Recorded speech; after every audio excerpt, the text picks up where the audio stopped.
Thank you for watching Community Television for the Southern Berkshires. Today is episode 2 of Families Like Ours, or FLO, a support group for families who have children with special needs. And joining me today is Rania and Rebecca. Good morning. Thank you for coming back, and I think we're looking forward to even more episodes in the future.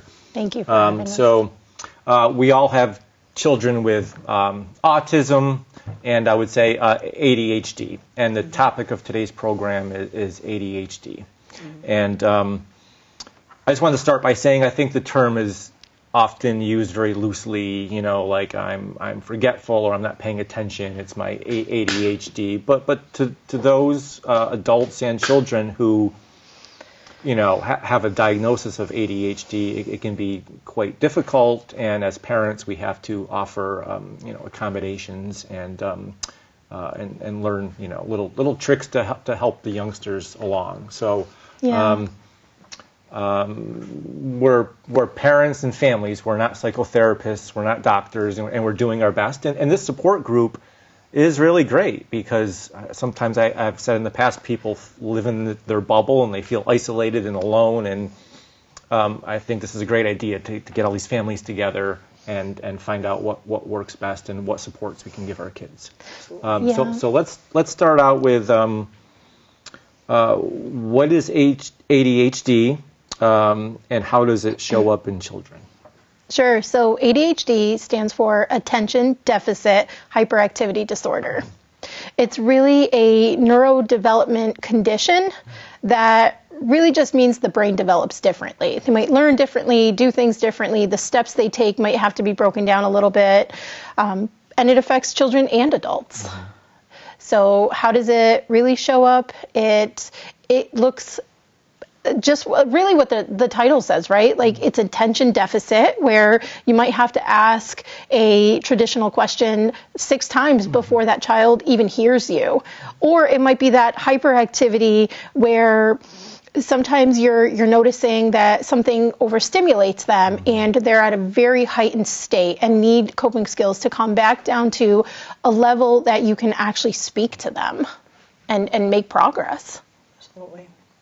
I remember when my son was diagnosed with ADHD, and I thought my knowledge of ADHD was someone who, mostly children, who were just like very busy, out of control. They're running around all over the place, you know, can't sit still. And they were, you know, given a medicine, right? Medicines like Ritalin, right, came to mind and that kind of thing. And I thought, and when my husband and I looked at our son, we were like, well, that's crazy that somebody would say he has ADHD because he's sitting over here like playing like very intensely, very calmly for like a very long time. So there were certain activities that he could do and then other things that were completely different. But then you will start to understand, you know, that there's the two parts of it and how it does apply.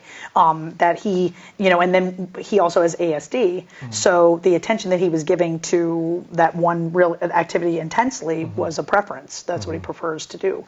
But if we were going someplace else where there was a lot of people or whatever, where he's in a heightened state, then that's very busy, very active, very running around, has a hard time controlling. Impulsive, has a hard time being still.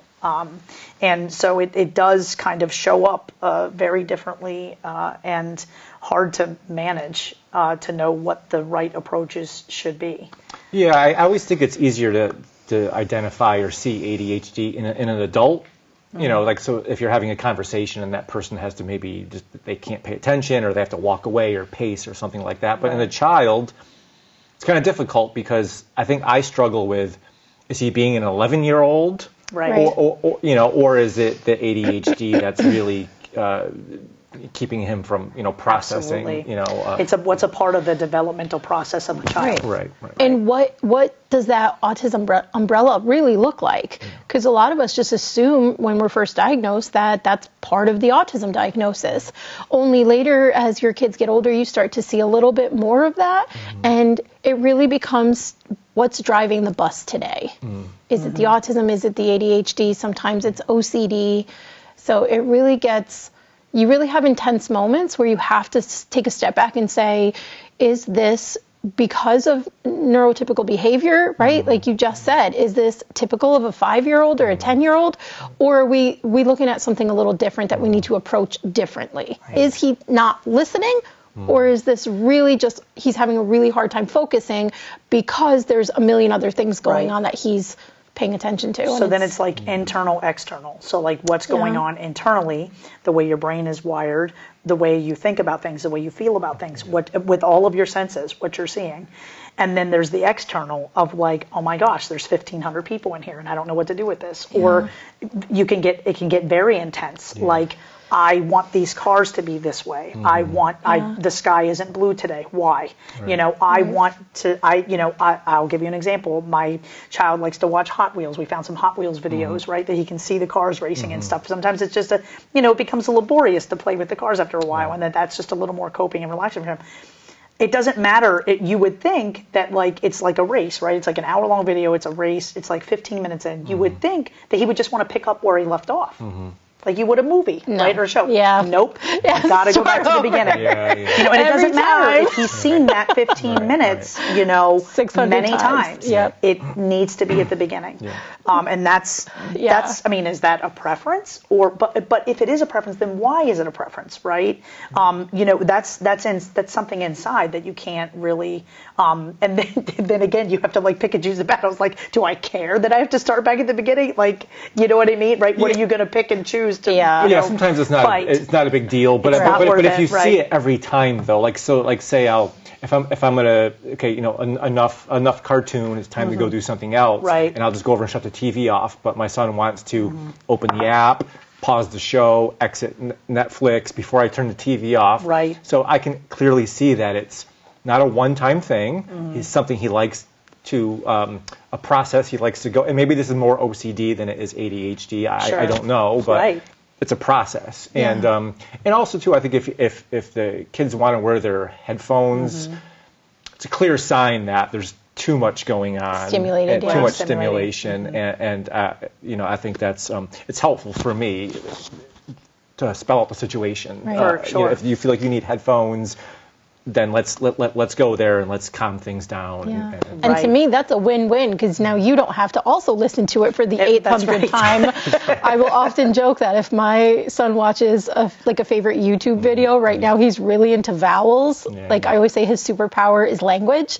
And so he watches the same video over and over. If there's 1,000 views, 999 are from him. Exactly. We're the same way. Exactly. A lot of repetitiveness. Yes. And music, movies, and I'm like, you play that song again. Would you call that ADHD or OCD? I'm just trying. I often wonder, how do you plug in all these things under what umbrella? Or maybe it's not. Maybe that's not even necessary. No, I think that it can very clearly couple right into it, right? A lot of kids, like for example, mine does have both diagnoses because that obsessive compulsive piece, right? It's obsessive. They have to watch it. Do they really gain anything from watching it 600 times? No, but in their mind, they must do this. They must start over for it to make sense in their mind. And that's that impulsive part. Right. Which, I mean, and again, if it's not hurting anyone, then you kind of do that. But at the same time, like, we, looking from the outside in, like, I can see where something would become obsessive and compulsive. And I don't know what actually should be obsessive and compulsive. There has to be a balance, right, with anything that you look at. And so I know that my kid really likes ceiling fans. We found a ceiling fan, channel that plays these really cool 80s music. Like, my kid loves video, Killed the Radio Star, and he's walking around to like Belle Biv DeVoe's Poison, and he's just dancing around. He's come up with his own dance moves or whatever. Simpson. And I'm like, right? NPR for us. We're all so sick and tired of hearing this music. And Sam will come and he'll say, I want to watch my music ceiling fans, and I know that he already watched the whole gamut the day before. And I'll say, not today, buddy. We have to make a different choice, And thankfully, Samuel, we've trained him and adapted him to where he recognizes that he has a choice, and that there's something and not nothing, but that's really important in terms of what we're exposing them to as well. It's easy to just flip it on and let them have whatever they want, but that's not really reality. Nobody gets whatever they want. And it makes me think about school, right? Because each school day is very different, right? So today you've got art and science, and tomorrow you have gym and something else. And they want to be, they like that similarity, that structure. And all of a sudden, when it changes, it throws them. So maybe that's a good tool for the schools to. I mean, you can't make everything the same. No, right? But this is a great way where if you find that your child becomes completely dysregulated in these specific settings, maybe it's time to ask for a 504, right? Not everybody qualifies for an IEP. Yeah. But a 504 can be very accommodating to something specific. So if your child expects a schedule, then the 504 can really help them visualize that. So the teachers, the staff, they can help create something where the child knows what to expect, right? Even if they're just looking at a master schedule and they know, okay, on Mondays and Wednesdays, I have gym, but guess what? On Wednesdays and Thursdays, I have my favorite classes, versus it just being, like you get what you get when you get here. Right, you have to fit in the box and that's it. Like you have no choices. And it does help the teachers and the staff to know how to structure it and to help, a child, and keeps people regulated so you don't have a lot of meltdowns, you don't have eloping, you don't have, a number of the problems that go on, for sure, Exactly. And meltdowns, eloping, also part of that ADHD. They're so dysregulated in the moment. Yeah. And if really 504s, IEPs, right, it's to prevent a lot of that stuff from happening so that they can get their free education. Right. Otherwise, who's winning, right? The teachers aren't winning. Now you have an escalated child. Yes. The child's not winning because now they're not accessing the education that they need to have. Yeah, and eloping can be considered kind of a dangerous activity if they're going to run for that door. Right. Heaven forbid they get out that door. Absolutely. So it's yeah. I had the counselor at the kids' school tell us recently that there in the school there are have tos and there are wants. So these are the things you have to do today. These are the things that you would like to do today. I applied that to my house. The kids were home for vacation and I said, okay, what do you have to do today? And they said, okay, well I've got to be good for mom, and I've got to read a book to mom, and I got to be nice to my brother and sister. Those are the things I have to do today. Okay, what do you want to do today, right? And then I want to play with my cars, and I want to play Candyland, and I want to look at your treasures, mom, in your special jewelry box. So my job was to make sure that I followed through on those wants, so that it isn't just all like laborious with the have tos. So I feel like at school it's the same way. They have to, they balance it out. And the ADHD is really like, that's a big piece, because there are things that can, they're already struggling with their attention of what's focused. And it's not like you have to jump around like a rabbit in a rabbit suit or something like that, to keep their attention. You're tapping into like their interests, right? The things that they like, the things that they're, and then you couple it and balance it along with what they have to do. A want and a have to, a want and a have to, right? And in that way, they're learning. And what helps them get through the have tos, right? The fidget toys. Often you can add to a 504 that they're allowed to have specific things at their desk that they find coping with. Maybe it's a fidget spinner, and all day long they're not having to explain themselves. They're not getting up. Some of our kids sometimes can get accommodated through like a stand-up desk where they're standing and they can kind of move back and forth. It's not this cookie cutter, sit here, listen to me all day. That doesn't work for every child. It doesn't. And I will tell you that since my kids have, been enrolled and they've been at the school, I mean, it was explained to us that pretty much every single classroom has like a fidget area, or should, excuse me, if they don't. A place where a child can just step away for a minute and help themselves. So they're not being removed from the room. They're not being removed from the classroom, right? They can still be there. They can still be present. They can still hear things, but they're able to still be in the room. My child, in our family, I like to read. The kids like for me to read to them. We were reading read chapter books, and I'm always checking with them. Are you sure you want me to read this story to you? Right? Are you sure you want to read? And they're like, yes, Mom, we love to hear you read. Okay, that's great. Just checking for that intelligence. But Samuel wants to, like, there's something he has to do instead of just sitting there and just being still. So he'll want to play with his track. And I'll say, you can't do that, buddy, because the cars are too loud, right? So it takes away from mom's voice. But I can let you watch a ceiling fan video on mute so that at least you're seeing what you're doing and you can still hear my voice. And of course, I always check to make sure that they, like, can you tell me one thing about what I just read? Right? You know what I mean? So that so I know that I'm not, it's just not just noise. But, you know, again, it's that, it's helping them, meeting them kind of where they're at. Yeah, I think the motion and the movement is, well, they need it. So it's not a good idea to say you need to be still. Please be still, sit still. Let them move, and then they can move on with their work. I once had the opportunity to visit an elementary school in the Albany area, and all the students, they did not have chairs. They had the big exercise yoga balls. Oh, wow. So they were able to sit at their desk and kind of do this. Yeah, and get that energy out. If they needed to get that energy awesome. out, and they still focused on their work.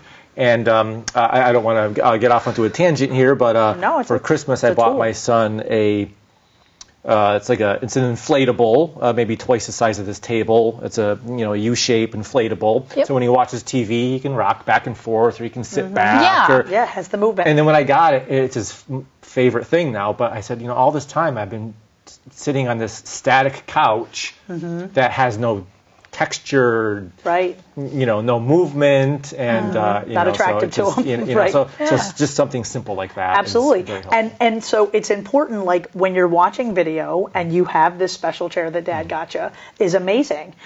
But there's other times when, like when you're riding the bus, you have to, we have to sit in a more like firm chair. My kids love the rollerboards, right? To the point where I had to buy 3 because they all were like fighting over the rollerboard. And they've gotten really good at it. You got to be careful. We get take somebody out from underneath them. But there are times though, so they love them and they roll around. But there's times when like they get a little carried away. So like, okay, we're taking a break from that, But that movement, they pull everything from every corner of the room to build and to do and to be and move and all of that business. And it's a healthy coping skill. It is a healthy coping skill for sure. Yeah, I agree. Yeah. But when you get to a restaurant, though, in a restaurant, it's different, right? And we find that like pre-teaching is a big thing. Before we even get out of the car, we say, okay, do you know where we're going? Do you know what's going on? Here's what we expect you to do. You know what I mean? And you watch mom and dad, and you do what we do, or just whatever. So it's all like that teaching. But like I think like one of the other moms, Annie, didn't she say she got it was almost like a snowboard, that could go back and forth like this for the kids to go back. She also, there's these balance beams that you can get that you can connect them, and there's like 3 of them, and they were doing it. Yeah. I took my kids to the Sheffield Library last week. They have these stepping stones, and they read and they played with the toys a little bit, and they built, and they were doing this, and then, but that's really like they wanted to do, and they started to get really creative. They put them through the kitchen. They, they were hopping, making music to it, and they just need to move, and it's not something that like you obviously have to control yourself and keep things within reason, but like even things like if somebody's suffering from I read just recently rheumatic fever, right? People are like laying in the bed, they can't get up out of the bed, and they want more than anything to move, but like they can't because it makes their situation worse. So it's really like what works and what you need in the moment, for sure. And it's not, one of the questions on here we're talking about is it's not being distracted, it's not defiant, it's not being unmotivated. I think that to a certain degree, you can start to tell when something turns into being unmotivated. Like, okay, you've had your time on your special chair, now it's time to go clean up your room, right? You can tell when that is, as opposed to just being, what I mean? You can tell which one is which. Yeah, it's a challenge. You still have to be a parent, and you have to draw the line somewhere. Like after I ask you for the 10th time, I really need you to do what I'm asking you. Yeah. But in the beginning, you have to have some sympathy and grace and work through it. Right. And honestly, as parents, it's our responsibility. I mean, if we don't teach our kids, nobody else is. If we don't teach our kids to love us and respect what we're saying and understand, on that level. They're not, I mean, we're their parents. We're the closest people on the planet to them. They may or may not do that with someone else. Right. Yeah. Right. And I just briefly, I know the word moms was thrown out there. Dads as well. Dads are important. Dads are important. And coming up in a few more episodes, we're going to have dads in here, and we're going to have a nice discussion. Absolutely. For sure. And I would say partners too. I mean, even if it's not, a father, a boyfriend, girlfriend, stepdad, absolutely. Grandparents, grandparents, grandma, siblings. I think maybe older siblings need to have a little understanding as well. And working with them. Would probably be nice for them to talk about it. Yeah. Absolutely. And just to touch a little bit back on where we were, so traditionally, right, like a lot of times we will sign up our kids for after school activities. Maybe they go to, basketball practice, soccer practice. Sometimes in a traditional setting, that works really, really great, right? Art clubs, where with special needs families, we don't always have that choice. And so buying these little extra things really helps them, I think, understand that, you might be a little different. You might not be able to play basketball, but check this really cool thing out, right? Like, and it feels like it's an accommodation, but also they're still kids, right? Like probably any kid would love the toys we buy our kids, right? But not all our kids can do what other kids can do. Right. And so I think it's really important to tap into like the Department of Developmental Services if you are struggling to buy some of these special toys so that you can get funding, right? Reach out to us. Sometimes we raise money specifically for these things because it does get expensive, especially when you have 3 kids and they each need one. Absolutely. And that's one of the things that, that FLO needs funding for is to provide these types of avenues, that, you're a parent who sees that your kid, may benefit from something, but then like it's just not in the budget, but then you can call FLO and they can say, listen, let me take that burden right off from you. And here you go, like here. Right. And it just makes somebody's day, that they can do that. And it makes the kid happy and helps everybody. It's like you said, it's a win-win. Yeah. For sure. Need the money though. Right. No, super important, especially after I think I bought my child all these typical things like the scooter and the basketball and then all those things are, I always say it's going to be a good deal for somebody because it's unused, literally unused. Then you have to spend money on these, other. Yes, it certainly gets. I'm a single parent. It's super. Financially, things can be challenging. Yes. How are things going with the FLO group? What are some of the things that you need, and what are some of the things that you're hearing from other parents? Yeah, I think one of the main things we hear often is all those extra costs, right? The having a babysitter or some kind of respite. Respite is huge. Yeah. Often, we don't have extended families that could maybe take our kids for the night or for a day so we can go out and enjoy our partner for a couple hours or even sometimes go shopping, right? Yeah. And so respite is huge. If you think about even how much fidget toys or how much all these little things cost, sometimes you get a child that's potty training and it's really difficult and you need to hire like a professional housekeeper to come in and really help you deep clean your house. And some of these things, it's really hard to talk about. It's really hard to ask for. No one's going to come out and say, we've been potty training, my kid keeps taking off their diaper, right? Because that impulsive piece, right? They've soiled themselves, they want it off, you're doing dishes, you don't realize that 30-second window. Guess what's smeared all over the wall? Nobody wants to talk about how difficult that space can be.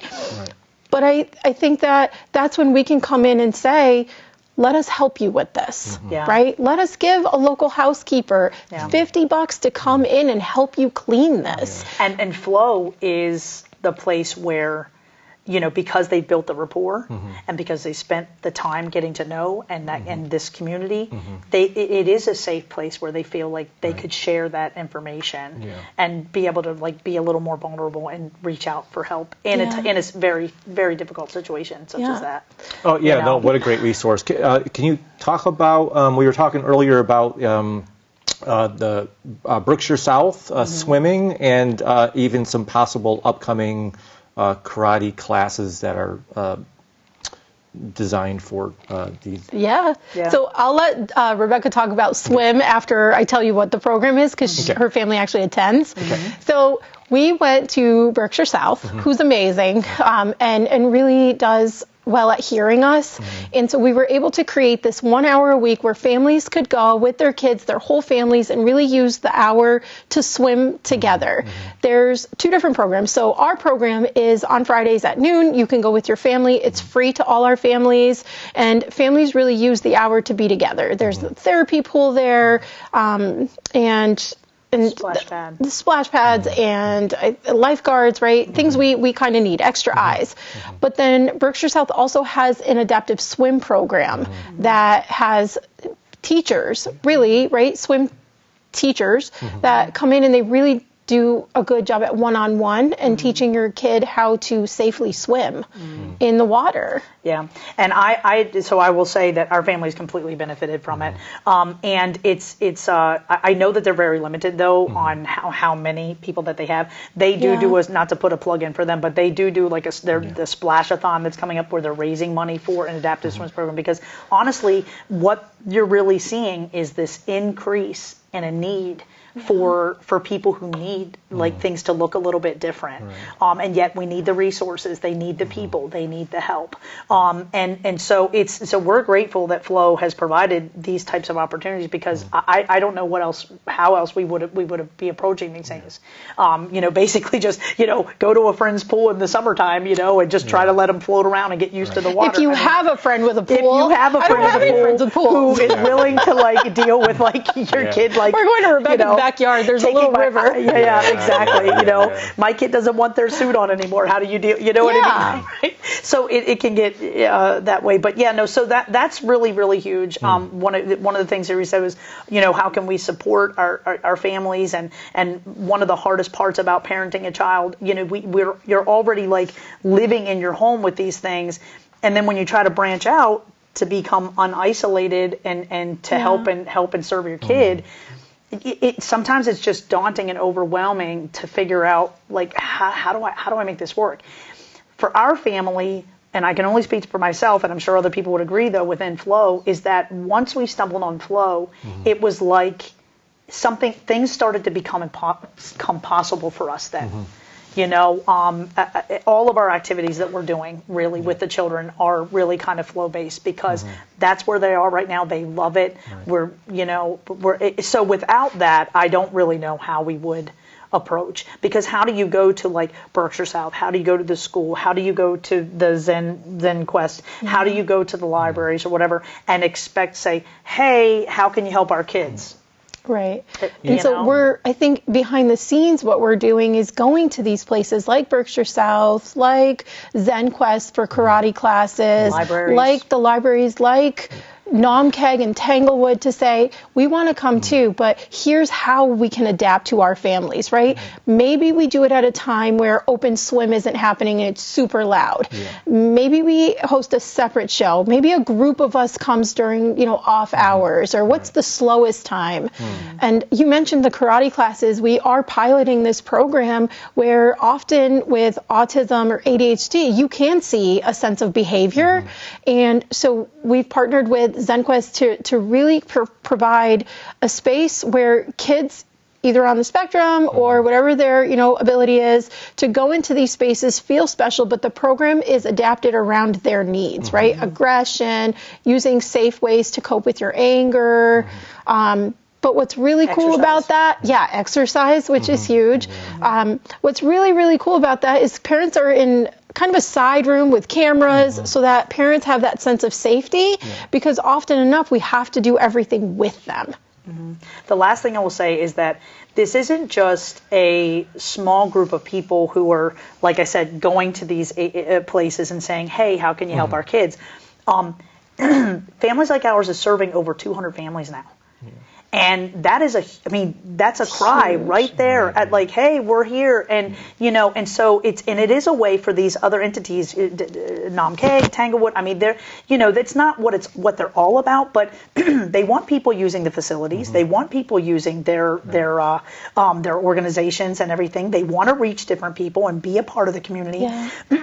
And there's opportunity. Right. Yeah. I think ultimately we have a really great supportive community here. We do. Absolutely. We do. It's a blessing. And sometimes you've created this great program, and now we're using our television station that we own as a community to get the word out. And I think places like Berkshire South and others, it's just the awareness. If we can reach them and say we got this great group of kids and families, and we might just need a little accommodation, a quieter time, a safer space, something like that. And I know the community will pull through with that. But there's also so many facets to this. There's safety, there's the food. We have a lot to talk about. Yeah, absolutely. I think about even how Kripalu showed up for us, right? They gave us 10 scholarships to bring a group of mothers or people who are facing caregiver burnout. That day to them was just, of course, what can we do to help?